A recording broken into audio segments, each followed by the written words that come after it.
everyone, and welcome to Beyond the Matches. The space is specially curated to talk about the psychological aspect of the game, the impressive player of the week, of the series, and something that stood out for us in the game. Today, we are going to start a new chapter, a new space on our YouTube channel, specially dedicated to women's cricket. And here we are to talk first about the recently concluded India versus Sri Lanka series, where the Indian women's team went over to tour Sri Lanka and played the game in two formats, T20Is and ODIs. There were three T20Is played between India women and Sri Lanka women, and three ODIs played between India women and Sri Lanka women. And to talk more about it, today we have Poulami, Sakshi, and Neha with us to discuss about how the series went by and what stood out for us in this game and how important was this series for Indian women's team as well as for Sri Lanka women's team. So let's move on to talk about the panelists we have for the episode. So we have Poulami, who is a women's cricket enthusiast and also the co-founder of Cricket Queens. She is also the stats analyst at Beyond the Matches. We have Sakshi, who is a part of the 171 Not Out team. It's a space curated to talk about women's cricket specially, and you can find them on Twitter, Instagram. And she is also an associate engineer and a huge women's cricket fan. Then we have Neha with us, who is an ardent cricket fan and is also the founder and host of Never on the Backfoot podcast, where she passionately talks about cricket and everything that's happening in the world of cricket. She will be pursuing her master's degree in media and communication studies very, very soon. And we hope to see the best from each one of us on the panel in the future. So let's talk about women's cricket. When we talk about women's cricket, there is a lot of things to talk about, right? When we say that women are playing in the field, there are a lot of questions raised about, oh, will they be able to play like the men's, or will they be able to hit the big boundaries? But what we forget is that physiologically, both the genders are quite different. They have their own limitations and their own strengths. And to see them play to their strengths at their max and to see them do wonders is always going to be a special treat to the eyes for every cricket fan. And this series was nothing less than that. We saw some really amazing cricketing shots. We saw some really good fielding, a good cricket field setup, and a good captaincy on the field. So let's move on to talk about how the matches went by. The three T20Is were played at Dumbilla Stadium in Sri Lanka. In the first T20I, India won the game by 34 runs as Sri Lanka only managed to score 104 runs at the loss of 5 wickets in 20 overs. In the second T20I, India kept their winning streak on as they chased down the target set by Sri Lanka in 19.1 overs and won the match by 5 wickets. However, in the third T20I, Sri Lanka stepped up their game and won the match by 7 wickets, taking the series 2-1 as they chased down the total in just 17 overs. The three ODIs were played at the Palikali Stadium in Sri Lanka. In the first ODI, Sri Lanka was bowled out for 171 runs in just 48.2 overs, and India chased down the target in just 38 overs at the loss of 6 wickets. India won the match by 4 wickets. In the second ODI, Sri Lanka was bowled out for 173 runs in 50 overs, and India managed to chase that down in just 25.4 overs without any loss of wickets, and India registered a win by 10 wickets in their second ODI. In the third ODI, India put up a total of 255 runs in 50 overs at the loss of 9 wickets and bowled out Sri Lanka for 216 runs in 47.3 overs, sealing the series of ODIs by 3-0.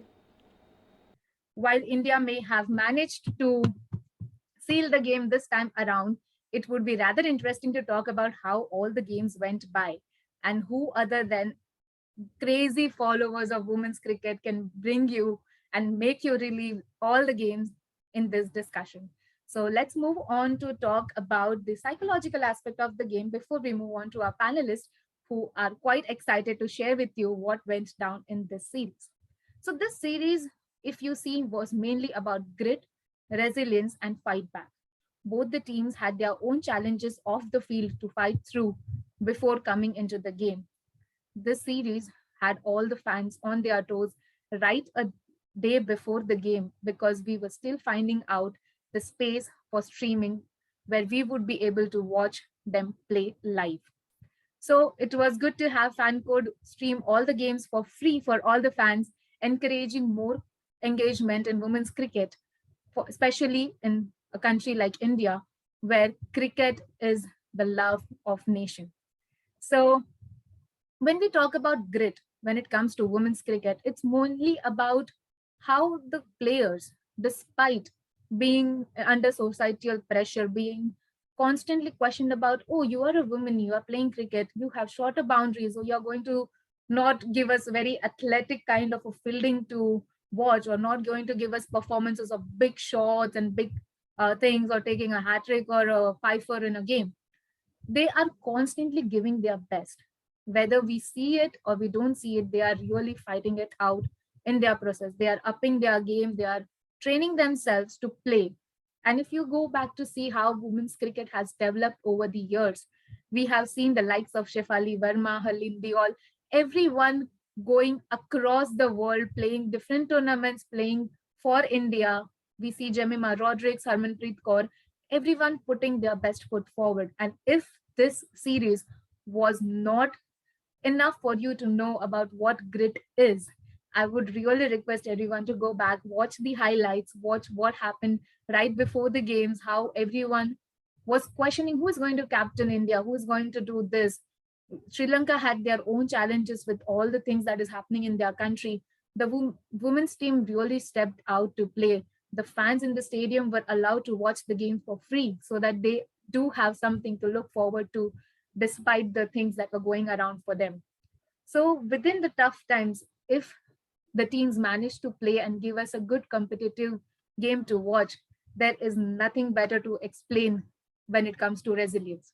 Resilience, basically, when we talk about, is not just when you cope up from a bad situation, it is also how you are coping through the bad situation, how you're coping through the difficulties. There were so many mental blocks. We saw so many places and so many times in the game that the players would fade out. You could see that they are just mentally blank. They don't know what to do. The way they get out, we feel like, okay, where was she concentrating? What was she doing? How did she not see the ball? But to see them, despite the odds, despite the mistakes that they have made, come back on the field, play their game, give their best, even if they have not been good in batting, they are doing their best in fielding and bowling. So to see that, it is a very good example of how they are pushing themselves with whatever they have, with however they are playing, and they are really upping their game. And I would request everyone to please follow through this episode and listen to all our panelists talk about women's cricket in general and this specific series. So, not keeping them waiting for long, let's move on to Poulami and ask her about how this series was for you. How was this entire experience of watching India versus Sri Lanka? Yeah, actually, it was a really good experience to summarize it. But yeah, it started with a little hiccup, as you said, that we didn't know that where it will be streamed.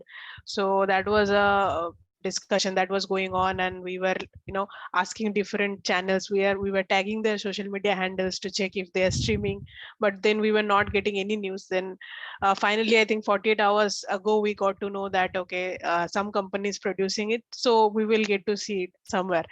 And then fan code came up and they said that they will stream it for free, so that was a good thing, a good turnaround. But yeah, we were going through that. And uh, apart from that, another thing that you mentioned, that yes, this was a change for the Indian cricket team, right? Like we were going under a new leadership.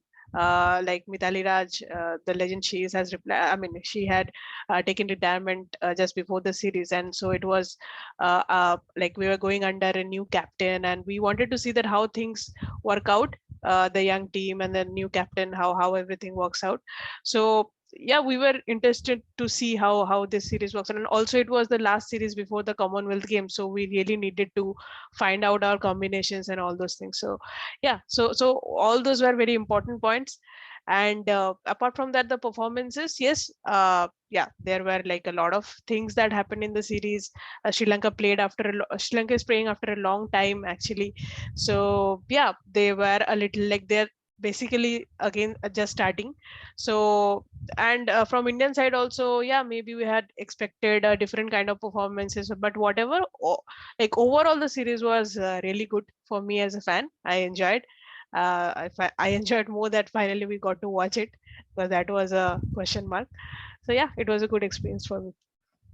Indeed, and to see, as you rightly said, that Sri Lanka was playing after a long, long time, and to see them actually bowl some Yeah, really crazy good spells was like another level of excitement for yeah. every fan watching it, whether you're from India or Sri Lanka or supporting some other team in general. So we are always fan of good spells and good batting. So we move on to Neha to know about her experience as a fan. How was it to witness and experience the whole series for you?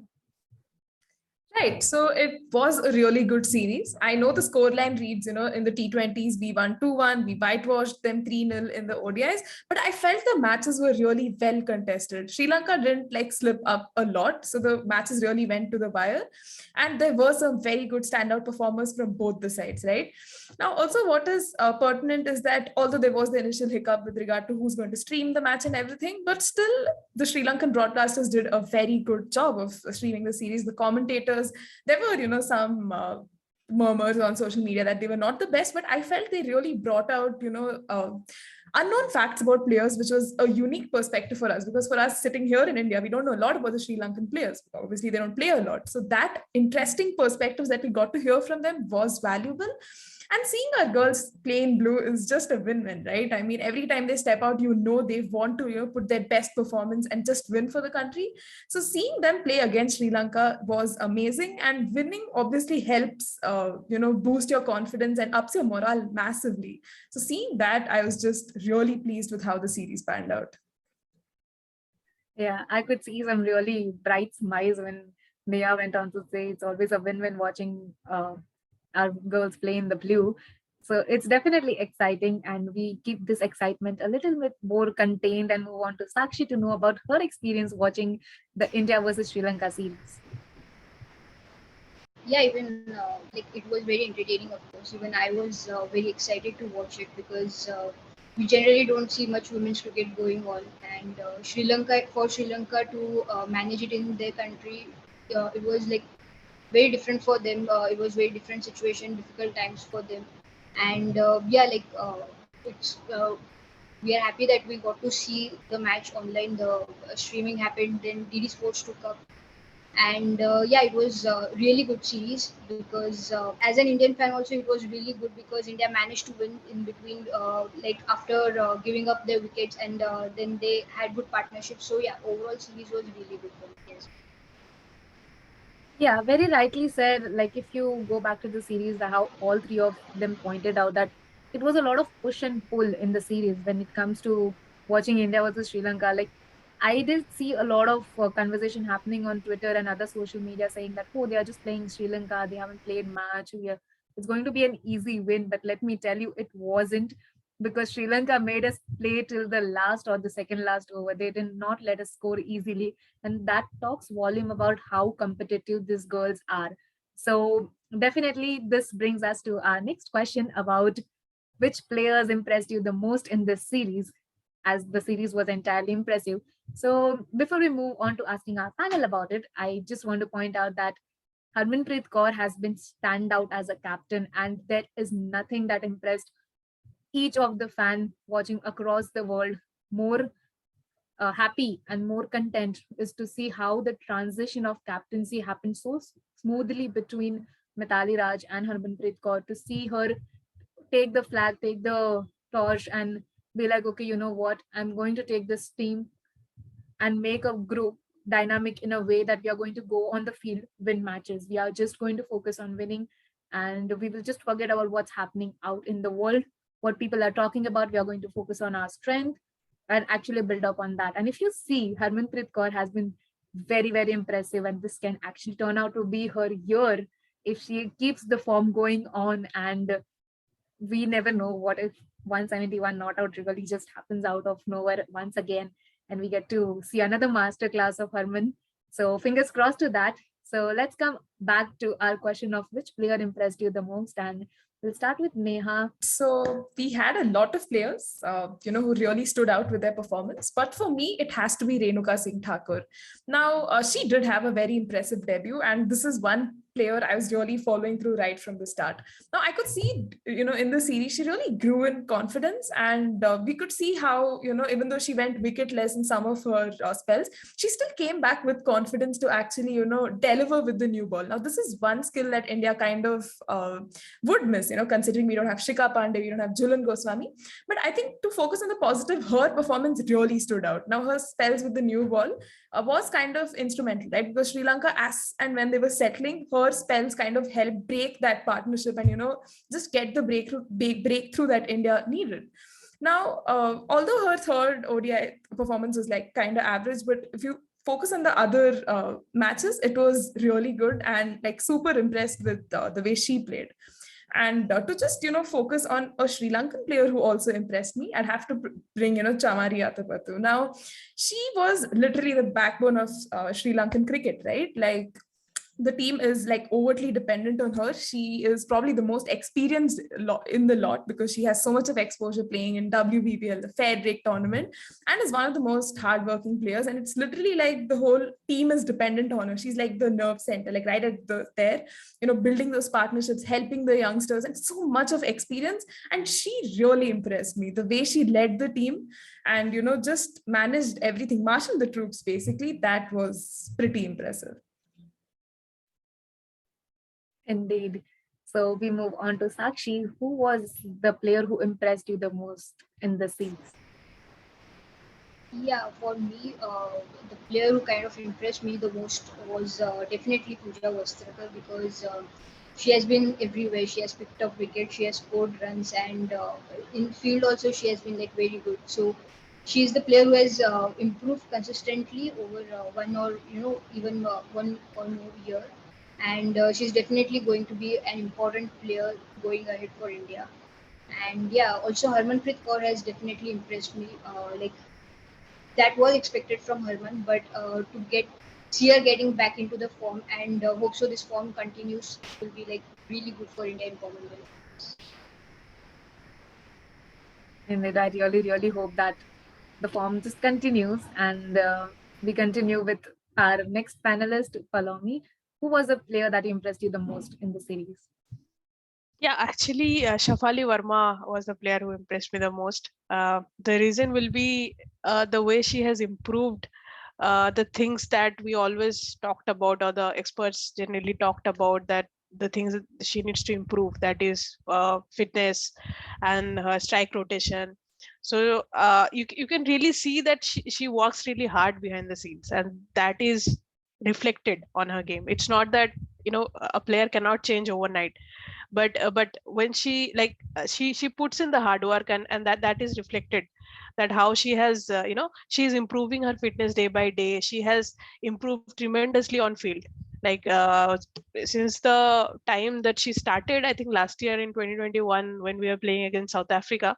That time the Shafali that we saw on the field and now what we are seeing has a huge difference. So she, in this 1 year, she has improved a lot.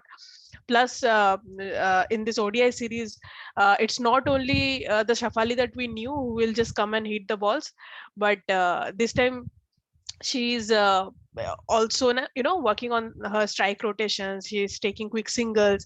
She's trying to continuously play at a 100 around 100 strike rate. It's not like she's always trying to go for fours and sixes, right?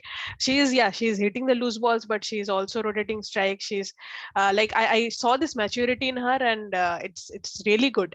I mean, even though she has really did get great numbers in the ODI series, and in the T20 there was one innings where she scored a 17 in 10 balls. That was a really good one, but bad luck that she could not get big scores in the other two. But you can see that in the coming few months is going to be really exciting for her. I think whatever she has, she is improving a lot, and that is very, very nice to see as a follower. And From the Sri Lankan side, I'll say that Kavisha Dilhari is one player that is really exciting. She's young. She has started from like the stats will say she has started playing from 2018, but she hasn't played much. It's I think she in total she has played 10 ODIs and around 20 T20. So she's a newcomer only.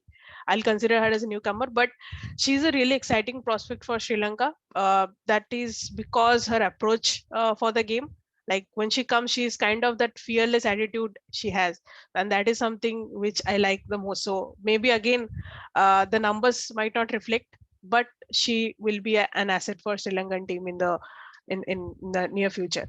So yeah, these two players impressed me the most. So, Yeah, interesting to see how all the young talents are like really shaping up and building their own account and forming their own place in the team for the future. And let's not forget about some of the players who really impressed me as a fan too was Dipti Sharma and Jemima Rodriguez. Like to see Dipti Sharma literally be the savior for India and to see how Jemima Rodriguez was like, this is my game and I'm going to rule it, whether you are there or not there to watch me. I'm just going to go out there and perform my best. And we have seen the rise and the fall of both the players, and to see them giving their best no matter what position the team is quite impressive. And I just want to put a disclaimer before we move on to our next section is that when we talk about players who impressed us the most, we are talking about the players who impressed us as fans. We may not be able to cover all the players, but do remember that every player has contributed and impressed us in their own way. But these were some of the players who really, really touched our hearts, and we really went like, oh, wow, that's really impressive. So we just discussed about them. So in case you have some other players and some other names in your mind, please do put them in the comment box so we will read and we will discuss more about that with you in the comment section below. Let's move on to uh, the next question. Any one moment that particularly stood out for you in the entire series? It can be any moment on the field, off the field, in an interview, or maybe something that a bowler did, a batter did, or a wicketkeeper did, some particular catch, something that made you go like, oh wow, that was stunning, or oh wow, that really, really impressed me, or that really stood out for me. So let's start with Sakshi, if there is any moment like that that happened for you in this series. Yeah, like there are a couple of moments for me, but I would say definitely India's fielding I would talk about has definitely changed. That has impressed me a lot, especially when it comes to Shafali Verma. She is like it's seen that she's taking some efforts in fielding department and she's improving. So that will definitely be one. And even in today's ODI match, like I remember it was I think.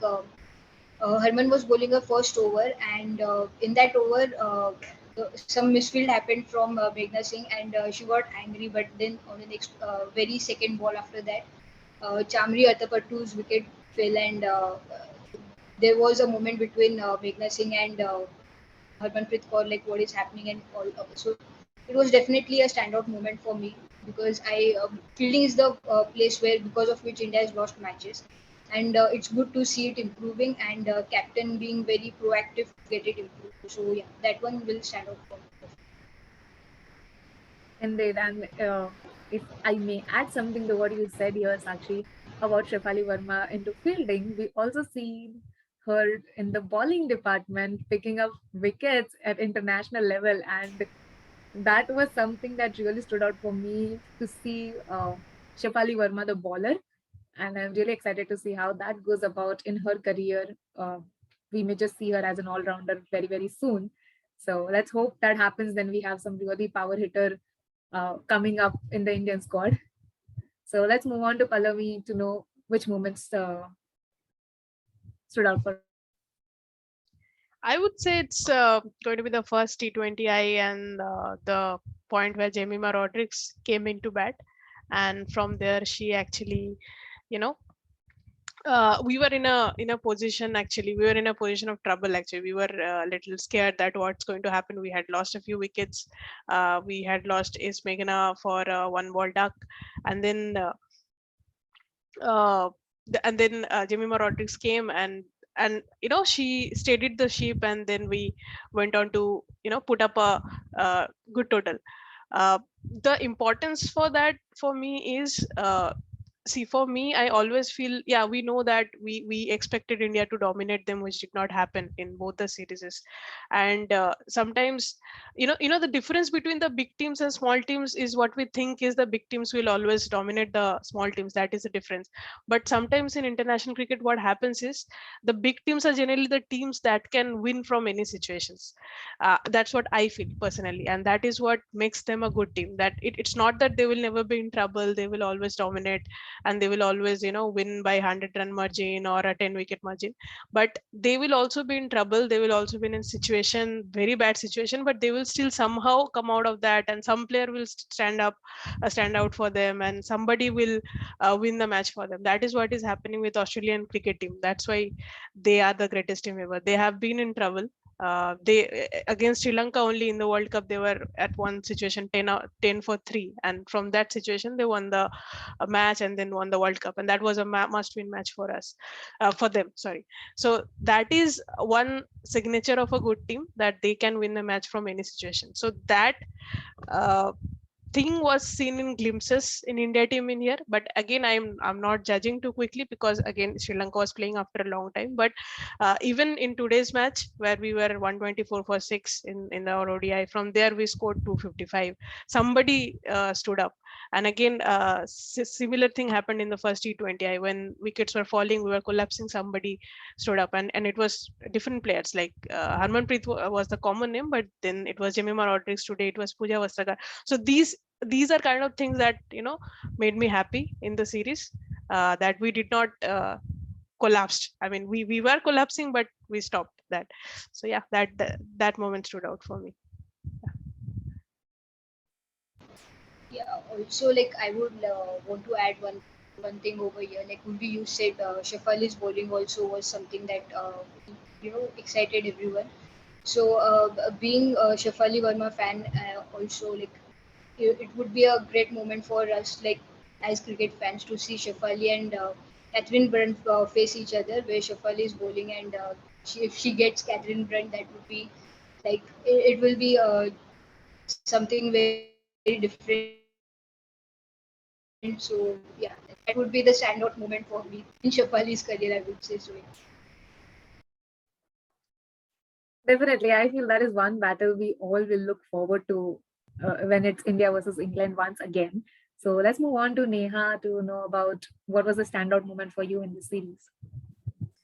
Right. So there were a lot of standout moments, but I just probably focus on two major ones. So the first one obviously has to be the team's bonding, right? Now, I think it was after the T20I series that both the teams went to, that they had an outing, and then there's just so much of bonding.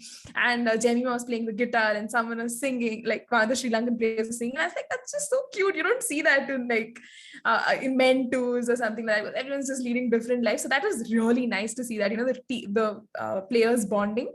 And because of the pandemic, the bubbles and everything, restrictions, it's finally nice to see things open up. And this was a really nice thing to see. And another moment that really stood out for me is during the third ODI today, Smriti Mandana was she was near the boundary, and one of the commentators from the Sri Lankan side was just asking her questions. And one of the questions he asked was, "If you didn't play cricket, what would you do?" So her answer, right? What really stood out was her humility. She said something like, I wouldn't obviously like tell the exact same thing, but I can just like summarize with her going like, you know, for me, cricket is everything. And like, I've played cricket for such a long time. So I'm not sure what I'm like good at besides cricket. For me, I'm like, this is a woman who has the perfect cover drive, who is brilliant at everything she does. She owns a cafe. She's a successful businesswoman. And she's like everything you'd want player to be. But her humility, and what stood out in that answer was the simplicity with which she answered. It wasn't like her trying to sound braggy or just something like that. And my mother was like sitting right there, and I was sitting here. And when we heard that, I just smiled, and I was like, wow, like women cricketers are actually really down to earth and such humble beings. So these are the moments that really stood out for me. Amazing. So I think all the moments that really stood out for us brought a very bright smile on our faces. So before we move on to conclude the episode, I just want to say that this being our first episode on women's cricket, I'm really, really happy that you guys have watched it so far. You guys have engaged in the discussions.